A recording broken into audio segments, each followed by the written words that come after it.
So, they made another Top Cat movie.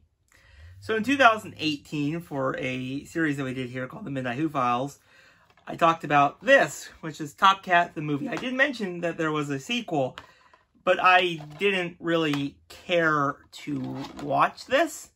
I had no desire, even though it was on Amazon Prime. But one day, out and about, went to a Dollar Tree and found this.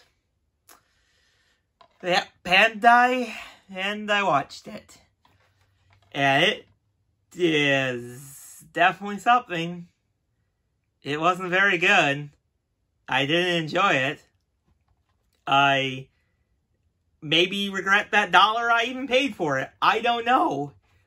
But I semi-liked this film. At least I think I did. I may have blocked it out. But the biggest change in these two movies, and you probably can notice if you look at the cover, they went from 2D animation to 3D animation.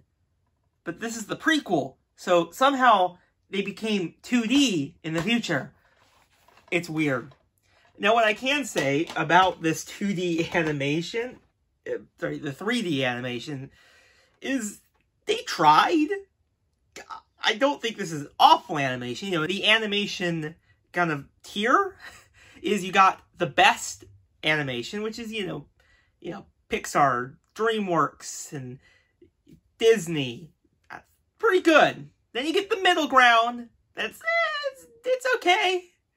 Which is where this falls in. And then you get food fight animation, and that's it. Nothing's gonna enter that. It's hard to get into food fight animation.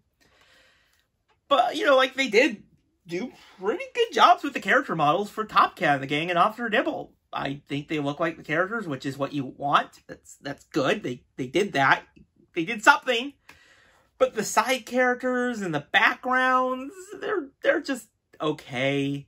I don't really think they weren't just the best thing I've ever seen. It's just new characters they had to create. But there is some really cool Easter eggs, by the way, the animators did for the world of Hanna-Barbera, which are really cool to watch in this otherwise pretty boring film. Now, much like the first film, the voice acting returns. And they do a pretty good job. I will give them that. The voice acting is decent. Now, the story to this film, though, is just, I just don't care. It is not a great story. It doesn't feel like Top Cat. It just doesn't to me.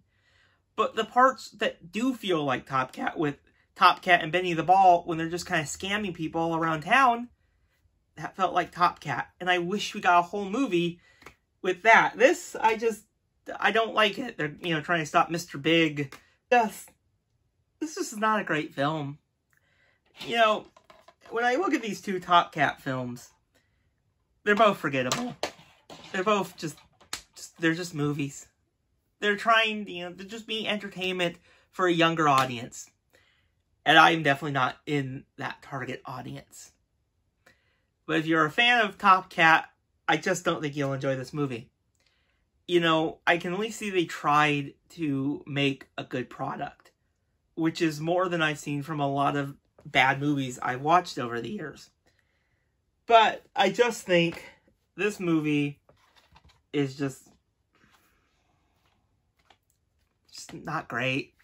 But, you know, Top Cat Begins. Who knew we needed an origin film for Top Cat? But hey, we have it now. Oh, and it has disc art, though. It has disc art. Come on, they put disc art on it. That's something. Something. But yes, I finally concluded the 2 Top Cat movies. And I never will have to watch these again. I wouldn't recommend anyone watching them, honestly. But I can at least see that the company who did these put effort into these. They at least tried. It just didn't work for me. But yeah, I also just find it weird. You go from 2D to 3D. It just makes it look a little bit more, you know, cheaper, if that makes sense. You know, like you can really tell like a cheaper 3D animation than a cheaper 2D animation. Also, this never mind. So that's my review of Top Cat Begins. If you've watched it, tell me your thoughts in the comments below. And yeah, I'll see you guys in the next video. Top Cat Begins. Finally watched it. Took a couple years. Yep, now I can just go back to imagine I never watched these.